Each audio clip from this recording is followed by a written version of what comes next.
Soy Francisco Mora Teruel, soy catedrático de Fisiología Humana en la Facultad de Medicina de la Universidad Complutense, hoy profesor honorífico de la universidad, y posiblemente alguno de ustedes me conoce por mi primer libro en relación a esta temática, Neuroeducación, solo se aprende aquello que se ama. Quizá ahora, y para comenzar, lo más relevante sea en qué medida todo lo que está sucediendo, lo que está ocurriendo, ese enemigo que desconocemos y que realmente ignoramos porque es invisible, está o podemos aprender algo de esta situación para el futuro. Y la verdad es que lo que nosotros estamos viendo es, yo diría que es una proyección, por lo menos, hacia los demás y darnos cuenta del valor que tienen a partir de esta situación nuestra, que es una situación de ansiedad, de cierto desconcierto, de cierto nerviosismo. Porque a fin de cuentas nosotros los seres humanos somos gente de hábitos. Somos gente que el hábito se debe entender como aquella conducta inconsciente que realizamos constantemente, como conducir un coche y que no somos conscientes de las pequeñas cosas que hacemos salvo el destino.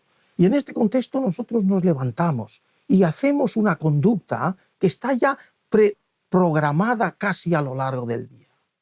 El confinamiento, el aislamiento en el ser humano y en este contexto lo que nos produce es una rotura de esos hábitos, porque no los realizamos.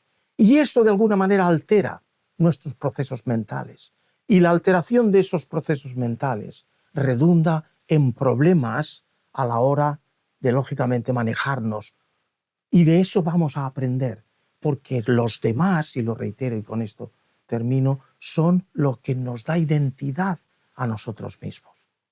La educación, de alguna manera, incluso el momento que estamos pasando, puede ilustrarnos, puede ayudarnos a poner encima de la mesa el futuro de esa educación. Me estoy refiriendo a todo aquello que es lo que llamamos era digital, la tecnología. Y debemos entender muy bien que una enseñanza a través de pantalla no es la enseñanza buena que se requiere para poder enseñar y memorizar bien. Aprender y memorizar es algo que muy claramente se requiere de la polisensorialidad. Se requiere de la convergencia de todos los sentidos, que requiere la presencia constante, la humanidad, la transferencia emocional del maestro, del que enseña. Todo eso en conjunto no se puede obtener a través de la enseñanza de una pantalla. La cuestión es, ¿entonces no es importante la era digital en la enseñanza? Por supuesto que sí, trascendente además. La comunicación hoy es digital, es esencial para comunicarnos con cualquier parte del mundo. Eso es más que evidente. Pero si olvidamos los fundamentos básicos acerca de cómo funciona el cerebro para aprovecharnos tanto en lo digital como en la verdadera enseñanza, que es la del colegio, el maestro y los compañeros, nos vamos a equivocar de plano. Y esa es una dimensión que es la única puesta en escena o crítica que en este momento se me ocurre, entresacado del boom de todo es posible a través de lo digital, a través de la pantalla, a través de Internet. Esto es un paliativo. Bueno, sí, pero un paliativo. La verdadera enseñanza en instrucción es la que se realiza en el colegio. Pero abundando en ello, la otra parte de esa dimensión de la enseñanza está en lo que yo llamo la educación, que es el complementario a la instrucción. Instrucción, que significa aprender cuentas, matemáticas, leer, etc. La educación es lo que refiere a valores, refiere a normas, refiere a hábitos éticos. Lo que conforma un ciudadano honesto si tiene una buena educación. Eso se tiene que hacer en el colegio. Eso se tiene que hacer entre el maestro y los alumnos. Eso se tiene que hacer entre los propios alumnos. Y eso se tiene que repetir constantemente, instrumentando un binomio muy importante, que es el de la familia y el propio colegio.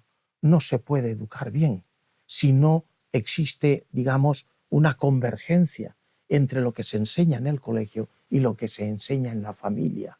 De ahí que haya, si hay rotura y solamente es como ahora en tanto colegio, que solamente se llama a los padres, bien para una tutoría, bien para algo puntual, solo es eso, puede que el niño emocionalmente aprenda lo que son valores, normas y hábitos éticos en un contexto que puede ser diferente a lo que aprende en el colegio. Y eso es importante, conjuntarlo para que haya una unidad coherente que forme esos ciudadanos que se requieren, lógicamente, para tener una sociedad como la que aspiramos a tener, de respeto profundo de unos a otros y de respeto hacia los valores, que son los que todos conjuntamente hemos decidido que los tengan, practicar las normas que respetan esos valores y fundamentalmente construir lo que yo digo hábitos éticos. La lectura ha transformado el mundo y la lectura tiene que ver con el lenguaje oral, porque las principales áreas del cerebro utilizadas para el lenguaje son las que también, de modo diferente, pero son las mismas que son utilizadas por la lectura. Y la cuestión en eso está, pues es relativamente trascendente. Pero lo que es importante aquí es destacar en qué medida lo que aprendemos a leer tiene que ver con lenguaje y tiene que ver con lectura.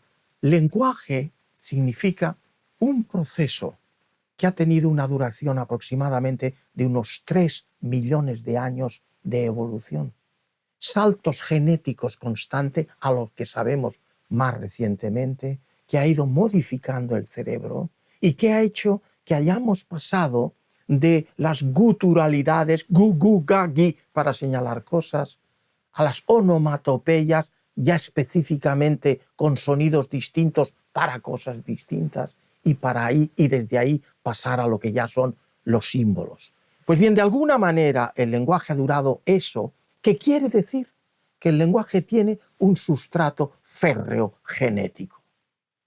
Por eso aprendemos relativamente fácil a hablar conforme escuchamos a un congénere. El leer es diferente.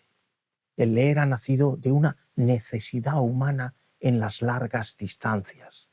Si los seres humanos hubiésemos estado confinados a pequeñas tribus muy alejadas unas de otras y sin ningún contacto, la lectura no hubiera nacido. La lectura ha nacido por el contacto cada vez mayor que ha habido entre los seres humanos. Pero es que frente a los 2-3 millones de años que se han necesitado genéticamente programados para poder hablar, la lectura ha nacido hace apenas 5.000, 6.000 años. Es decir, ha sido una necesidad que ha tenido el ser humano para afianzar memorias y poder reproducirlas con el tiempo. Y es, yo lo reitero, la gran revolución. La revolución más profunda porque es más humana. La lectura ha nacido por una presión selectiva cultural, por esa necesidad de comunicarnos los unos a los otros. Y es una revolución que ha traspasado geografías, ha traspasado culturas, ha traspasado puentes, ha traspasado y ha unificado a todo el mundo a través de esos símbolos que son las palabras. Por tanto, la diferencia entre lectura y lenguaje uno es genético, el otro es cultural, una necesidad con la que nosotros, ya digo, hemos sido capaces de transformar el mundo. ¿Qué es aprender en el fondo? Porque hablar con ese vocabulario medio de unas 40, 50, 60.000 palabras totales que un ser humano medio tiene, pues conforman, bueno, una capacidad como la que tengo yo, o la que tiene el vecino, o la que tienen ustedes. Pero la verdad es que aprender a leer es un proceso que dura toda la vida dependiendo de lo que quiera uno aprender. Porque hay personas, sobre todo me refiero a la fluidez y la velocidad y la capacidad que tienes de aprender a leer. Eso requiere toda una vida. Hay personas, editores, que pueden ser capaces en un fin de semana de leer cientos de páginas y entenderlo bien, construyendo un mundo en su lectura y proceso de lectura que en su mayor parte es inconsciente y solo van directamente a lo que es el significado, lo que son palabras, lo que son sintaxis, lo que son interacciones como pueden ser metáforas, lo que pueden ser ambigüedades. Todo eso casi lo capta de manera inconsciente, como es inconsciente conducir un coche. ¿Y cómo va tan veloz esa persona para poder leer a esa velocidad? Pues lo hace porque de alguna manera reduce el tiempo que dedica a la lectura en sus capacidades, por ejemplo, de atención ejecutiva. Solo pondré este ejemplo porque si no me voy muy lejos.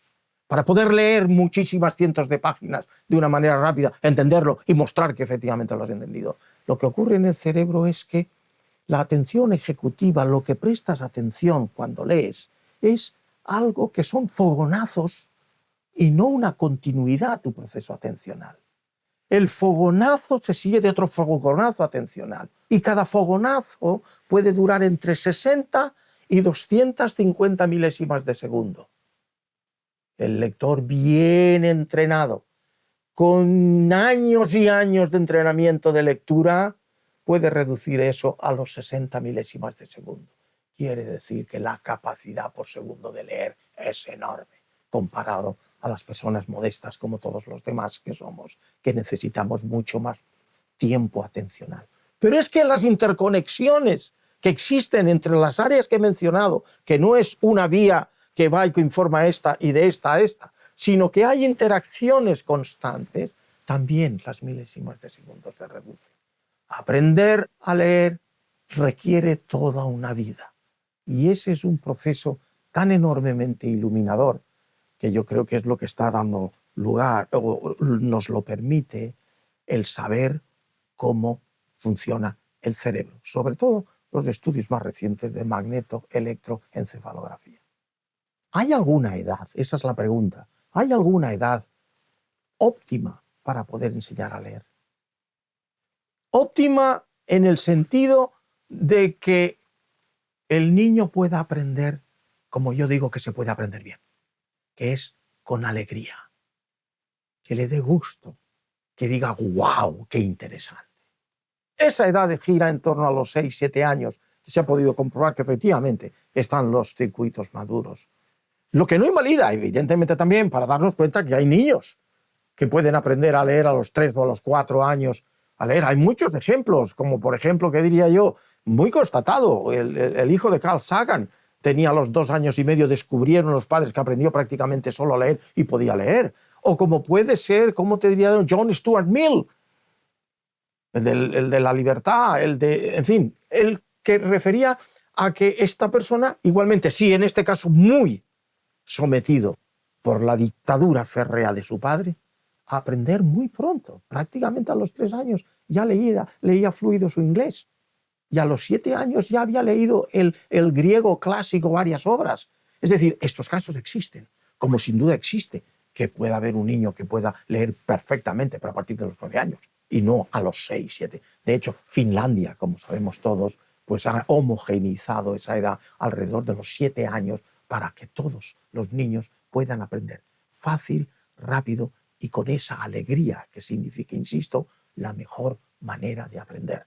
En todo lo que estamos hablando relativo al tiempo en que es óptimo para un niño aprender a leer y que en esa lectura la presida fundamentalmente esa alegría que yo os he dicho de darte cuenta y mirarlos y ver que le están diciendo, demonio, qué interesante es esto. Sí, evidentemente, hay niños que tienen pereza en esa atencionalidad, que hay una dificultad o una falta de emoción o motivación para poder engancharse a pesar de que los circuitos se encuentren en el área de Wernicke, se encuentren maduros. Y esto tiene que ver con otras partes del cerebro, fundamentalmente. Hombre, depende, porque es multifactorial. Mirar, aprender a leer o cualquier otra cosa, tenemos que partir de la idea de que somos seres, los humanos fundamentalmente, individuales en cuanto a nuestra conformación biológica y mental. Somos seres diferentes cada uno. En cualquier cosa que toques, somos universos nunca repetidos. Tener eso en cuenta es lo que está transformando la escuela, en darnos cuenta que la homogenización no es buena. Hay que individualizar a la hora particularmente de lo que es aprender y memorizar. Y cuando se ve en unas escuelas que se llaman escuelas democráticas, donde los estudiantes no tienen no están por edades, ni siquiera por edades juntos en la escuela, ni por edades que tengan 2 o 3 años de diferencia, sino muchos más años, donde se aprende a leer por ellos mismos. Nadie les enseña a leer. Y aprenden a leer cuando ven en la interacción con los demás niños mayores, etcétera, que es el momento en que algo les dice que eso es interesante y comienzan a aprender. Y preguntan a los compañeros. Por supuesto que estas escuelas democráticas tienen instructores que si se les llama o un niño los requiere, están allí. Pero normalmente se quiere ir a la idea de que sea el propio niño el que emocionalmente exprese ese willing, perdón por la inglesada, esa querencia por aprender a leer. Pues bien, hay niños que eso parece que lo tienen apagado. No es fácil el diagnóstico. Si eso está apagado más allá de los 6, 7, 8 años, es evidente que hay algún problema que con las nuevas tecnologías de magnetorresonancia, imagen de resonancia magnética, pues se pueden relativamente atacar y resolver. Uno de ellos es la atención, la capacidad de prestar atención, porque la atención es lo que deviene de si algo es interesante. Y si esa atención se evoca, puedes aprender y memorizar. Si esa atención no se evoca, no se puede aprender y memorizar. Lo interesante refiere a la emoción. Para tú prestar atención a algo, tienes que decir, wow. Ese wow atencional es lo que te hace que un niño aprenda. Por tanto, el que no tiene ningún interés ni motivación es un trasfondo que hay que averiguar en el cerebro del niño, porque completo es muy raro. Pero insisto, puede tener que ver con la memoria ejecutiva, puede tener que ver con sistema límbico, puede tener que ver con las áreas de asociación cerebrales, puede tener que ver con muchísimas cosas. Si el niño es en todo un espectro de, digamos, signos cognitivos normal, si se me pregunta la palabra, hay que esperar y tener paciencia a que ese niño evoque ese no querer aprender a leer y psicológicamente investigar qué es lo que hay detrás. Lo que hoy empezamos a saber es que efectivamente, a través de toda la información que os he ido diciendo relativo a la visión, las áreas visuales y que entran a la área visual formadora de las palabras, la corteza inferotemporal, a partir de ahí y la información entra al sistema límbico emocional, que es fundamentalmente, en este contexto, para abreviar, la amígdala. Cada palabra que entra ahí entra aséptica de ningún significado emocional. Es cuando entra en la amígdala y las correspondientes otras áreas que hay como un sellito que le hace bueno, malo, regular, estupendo, que evoca la propia palabra. Y eso es lo que da el significado a cuando tú lees, que no solo lees, digo, lo conceptual, lo semántico, en el contexto de lo que significa, y lo puedes imaginar, sino ese otro añadido que colorea emocionalmente. Y en una lectura te hace sonreír. En una lectura tú solito, si te montas en un autobús y hay alguien muy inmerso en lo que lee, ves que puede sonreír, ves que incluso puede cambiar la cara. ¿Ves? ¿Por qué? Porque está evidentemente experimentando una emoción. Y esa emoción es la que se evoca desde las letras, desde las palabras. El punto aquí importante es, lo que evoca el individuo es exactamente lo que las palabras expresan escritas por el escritor correspondiente, sea una novela, sea un cuento, etc. Y la contestación aquí es no. La palabra conlleva un tinte emocional que es modificado por el lector. Nosotros tenemos nuestro propio registro en áreas de ese sistema límbico, particularmente hipocampo y amígdala, que de alguna manera de lo que estamos leyendo en cuanto al teñido emocional hace un reflejo en lo que nosotros ha podido significar, lo mismo que se describe en el libro y que lo ha descrito el autor. Pero lo que nosotros evocamos es el reflejo de eso en nuestros propios reflejos. El caballo montado por una bellísima amazona en medio de un campo abierto con el que podía ver el mar.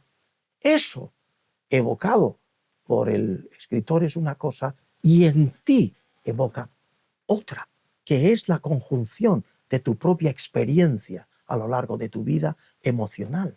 Y por eso yo digo tantas veces que es la emoción lo que hace que cada libro sea un libro diferente para cada lector. Los libros o el libro que escribe alguien no es un algo único, son miles o millones de libros los que cuando un lector lee, evoca. Por tanto, escribe cada lector, cada escritor, miles y miles de libros diferentes, siendo el escrito y el de las palabras y sus símbolos el mismo. Eso es importante, importante y trascendente, porque cada ser humano crea, tanto en lo sensorial, en lo que ve, en lo que toca, en lo que oye, en lo que gusta o en lo que olfatea, un mundo que no es repetido jamás por ningún otro ser humano. Lo mismo ocurre con las palabras escritas. Lo que ha escrito el escritor tiene un sentido que es renovado y evocado de nuevo de manera diferente, universal y única por el propio lector. Esa es la magia de la lectura. Leer para mí, desde el momento en que ya dije que descubrí en mi segundo colegio esa alegría por darme cuenta de lo que podía, incluso como primer punto fue el llevar propiamente a casa esa frase, decir, mamá y papá, que dio lugar a los libros de Navidad, ya sé leer, ya sé escribir papá y mamá, ya sé. Eso fue un salto emocional enorme. Es eso lo que ha hecho que después de tantos años dedicados en el laboratorio a encontrar cosas que de alguna manera han sido originales en el mundo, como mi trabajo en Science o Nature, que han sido originales, no dejar eso, pero sí saltar a lo que ha sido esta última parte de mi vida, que ha sido escribir, para lo que he necesitado tantísimo leer. Cada libro, ensayo de los que he escrito, ha requerido en algunos cientos, si no miles de trabajos científicos de otros autores. Es un disfrute, una alegría de aquella que decimos de los niños cuando aprenden a leer y escribir y tienen la edad correspondiente. Un descubrir un mundo nuevo. Y en eso estoy, en seguir descubriendo mundos que me impulsan al escribir al sentimiento de compartir. Cuando escribo, lo que me preside, y en algunos libros que se me ha dicho que son didácticos, es decir, que se entienden fácil, es esa lucha por compartir con los demás el mundo de lo que yo he aprendido en los laboratorios y en la ciencia, y lo que realmente nos lleva a lo que hoy pensamos es la transformación de la cultura en el mundo occidental, la convergencia entre ciencias y humanidades, lo que nos lleva a entender que ya no es ciencia por un lado, ni humanidades que son opiniones por otro, sino a conjuntar el método científico sólido con lo que se piensa, sea en filosofía, sea en psicología, sea en cualquier otra dimensión, a esa unificación. Leer es fundamentalmente darle el sustrato a todo eso. De manera que me puedo terminar diciendo que leer para mí es alegría, es es sentirme bien, absorto, sentirme que a veces se me llama y no me entero, porque pongo todo, no llego a la capacidad de tener esa fluidez de la que os he descrito de cientos de páginas en unas horas, en absoluto, ni remotamente, pero sí es verdad que mi foco atencional cuando leo es de disfrute, y eso es lo que me hace persistir. Eso es lo que ha tenido como valor desde cuando niño para mí la lectura.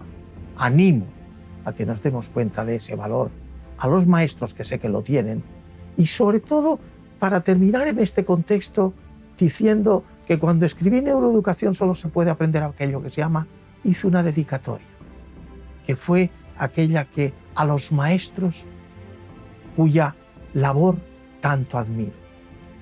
Y que este nuevo libro de la neuroeducación y la lectura, de la emoción a la comprensión de las palabras, también lo he dedicado a los maestros.